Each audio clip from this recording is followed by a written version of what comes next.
Right, this is post-edit me. I've just edited the video. Reason why this is right at the start of the video is what you'll hear in the background is my son. He has autism and is non-verbal, so you'll be able to hear him at times having a little, being excited during some of this video as well. So do apologise if some of you get annoyed by it, but for me, that's just my son having a good time. So yeah, do apologise about that, but let's get into it.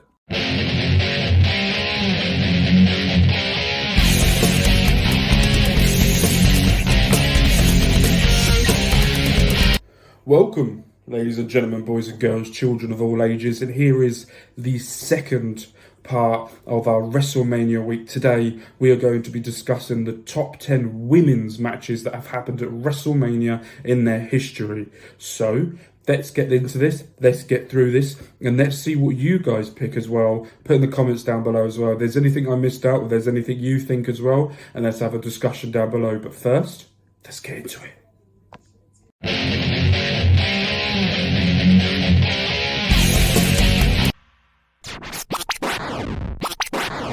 At number 10, we have Asuka versus Rhea Ripley at WrestleMania 37. This was the first match back after the Thunderdome, the closed because of COVID time, and this was one of the biggest women's matches, I thought, going into it.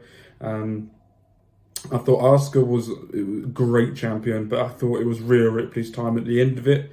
It was Rhea's time. It was a good match, very solid match, back and forth, and then Rhea coming up at the end, winning it, going forward. And I think if you look at that match, that could be the match that you could look at for Rhea to say that that was the start of the main roster for her to build upon, get bigger, get better, to get more hype around her and going forward. I just feel like that match was just brilliant. I thought if you looked at it and looked at how both of those are going, both of them are fighting at this WrestleMania for a title as well. So I feel like this is going to be a slept upon match because of the era that it was in. But I'm going to go for that. So at number 10, it was Asuka versus Rhea Ripley.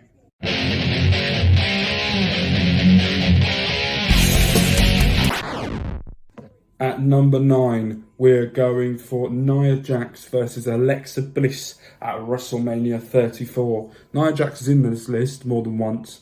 I feel like if you look at the matches she's had, yeah, there's been a couple of incidences where she's just been, but when the time was right, I thought that she brought it, especially with this match, with the build-up being about bullying, about overcoming bullies, and the way that Alexa and Mickie James, for instance, as well, was sort of taking the mick out of Nia's looks and the way she was. And then sort of defining that at WrestleMania to winning her first women's title. And I just thought the whole story around it, the way everything was built around that, I thought it was really good the way Alexa played that role of the bully. And the way Mickie James sort of backed it up to try and like the mean girl group. And then you've just got Nia coming in full pelt, full throttle in that match. And I think the story behind that and the match as well itself, I thought that was a great match. And I don't think you can look past that match of just everything around that match was just so goodly done. I think that's probably the best way to describe it. So yeah, so at number 9 for me was Nia Jax versus Alexa Bliss. Next up, we have the Thunderdome WrestleMania. I think it was at the Performance Center WrestleMania, where we have Rhea Ripley versus Charlotte Flair for the NXT Women's Championship at WrestleMania 36. The only title Charlotte Flair never won, as she never won it. Oh, she did. She won the old NXT title going back when she beat Natalya back then as well. So it was one of those matches that we wanted Rhea Ripley to win because of the momentum she had. But when you go up against Charlotte Flair, you need to sort of bring your A game. And I think the reason why this is on the list at number 8, because of the way it was built and the way it was done. I thought if you take the result out of it and the situation being it at the Performance Center with everything that was going on, but then look, it wouldn't have been that good of a match.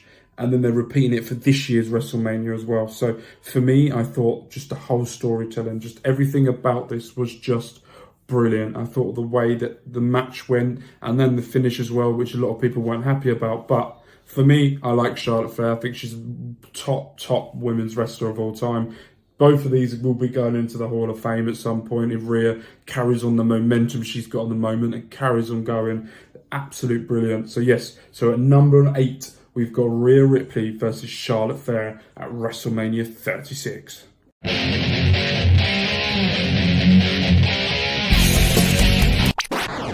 At number 7, we're going to go to Trish versus Victoria versus Jazz at WrestleMania. The reason why I've gone for this one was, but if you look at all the women in that ring, they all are, one is future and 2 of them are bona fide Hall of Famers. It's just amazing to see that match. I watched it back just before recording this because I wanted to make sure I got it right. And just the reaction of the crowd as well for that women's match, especially back in that time as well. It wasn't really, women's matches weren't really given a shot or given a chance back then, but for them to get that shot and to get that chance was great to see. And then the Trish picking up the win to win her the women's title as well was another bonus. As we all know, she's going to WrestleMania this year. Trish is probably one of maybe the greatest women's wrestler or women's diva, superstar, whatever you want to look at it, that has ever happened in WWE/wrestling. So for me, this is a no-brainer to put Trish in. A no-brainer.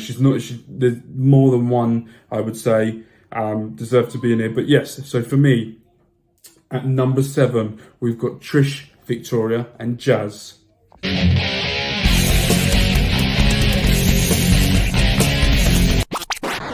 At number 6, we are going for another WrestleMania with Victoria in it. It is her versus Molly Holly in the loser has to have her hair shaved.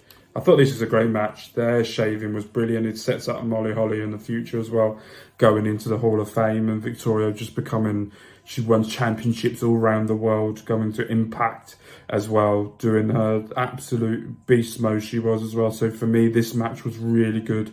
I thought the way that they built this match and the way they'd done it was superb. So yes, so for me, at number 6, it is Victoria versus Molly Holly.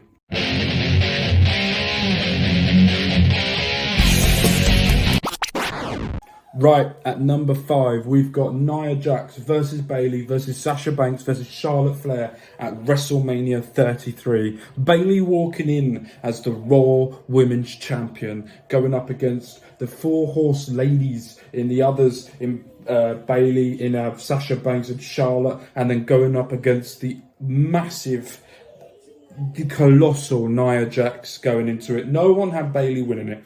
We all thought, as this is Charlotte Flair and as this is WrestleMania, this was going to be her. Or Sasha Banks would have given her chance to be the main eventer of WrestleMania and going out the champion. But no, Bayley comes in there and absolutely wins it. What a great match that was. Every single woman in that ring had to pin down Nia Jax for them to win, for her to be eliminated, and then Bayley to go on and win. Have to say this was an excellent match, a really great match. A lot of the match, I think, was the starting point of Bayley having to turn to the way she is now. A lot of fans' reaction and the way it was going wasn't the way I think WWE wanted it. Apart from if you come from Scotland or England, we all know we all love Bayley, and she is one of our own, no matter if she's a heel, babyface or anything. So I thought that is the reason why at number 5, that goes in.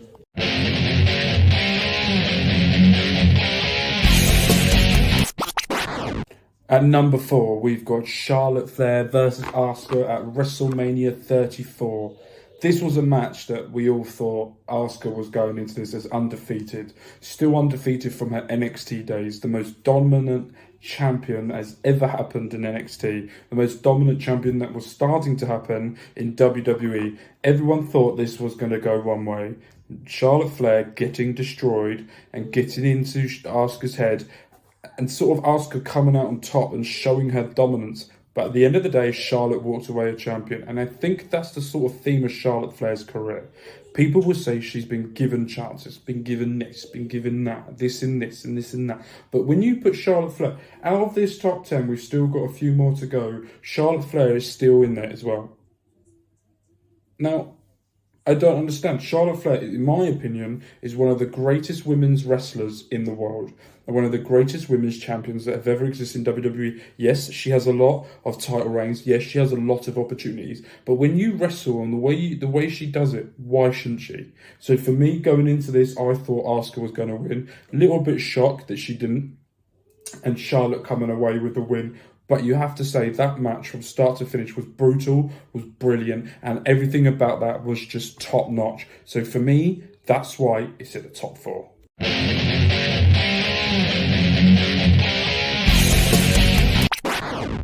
Right, at number 3, we've got Charlotte Flair versus Becky Lynch versus Sasha Banks at WrestleMania 32. This was the start of the Raw Women's title, if I remember correctly, the new design for the belt. And I also thought that this was top notch. 3 of the 4 horsewomen in it. Just everything about that was great. The spots on it, just the whole wrestling thing. Everyone thought this was going to be Sasha Banks' time. Becky Lynch was sort of getting to that point of getting a little bit over, but Charlotte Flair was just the woman at the time, and she was the most dominant champion that there ever was in WWE. As we know now, she's still in WWE, and so is Becky Lynch, but Sasha's now gone off to do her own thing somewhere else. It's up to her. That's what she wants to do, whatever makes her happy. But for me, I thought this was just a superb match. I thought everything about that, all the women working together, competing, brilliant. That's why it's my number 3.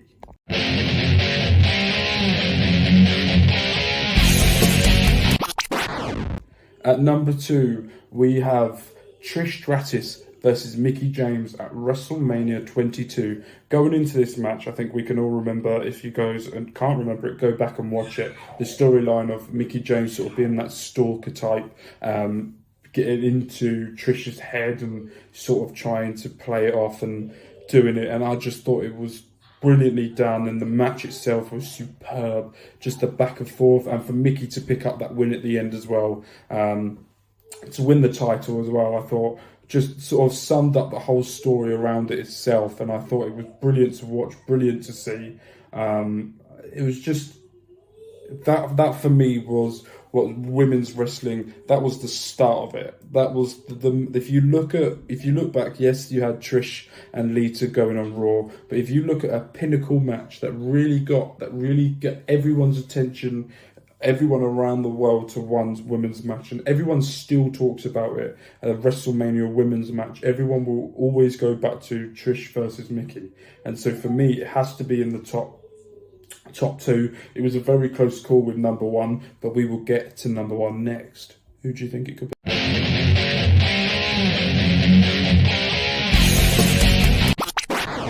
Right, at number 1, I bet you guys have all probably guessed it. It is the triple threat match, the first one to ever main event, first women's match to ever main event WrestleMania at WrestleMania 35, with Charlotte Flair, Ronda Rousey, and Becky Lynch going into it.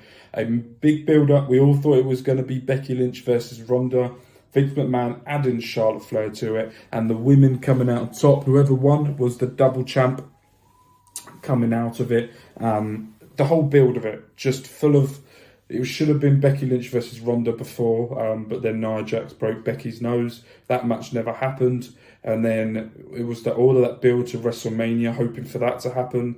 And then comes to it, Charlotte Flair gets added. A lot of people were upset by it, but I think it added to it. I thought it made it better. I thought the way it was going...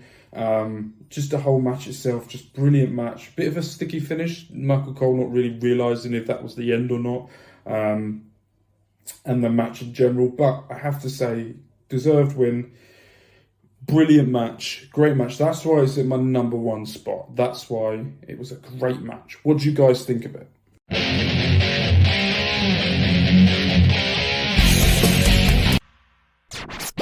Right, that's it. Thank you guys ever so much for joining us today for the top 10 women's matches. Tomorrow we will be going through the top 10 men's WrestleMania matches of all time. Then we have Stand and Deliver, then WrestleMania, then all of the reviews and looking at the night 1 and night 2 and the review of Stand and Deliver.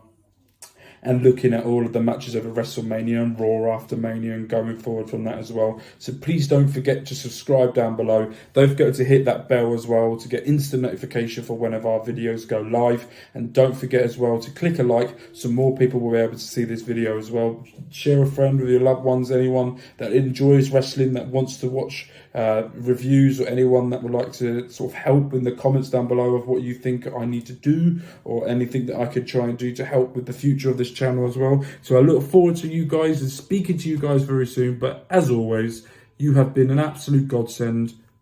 Peace.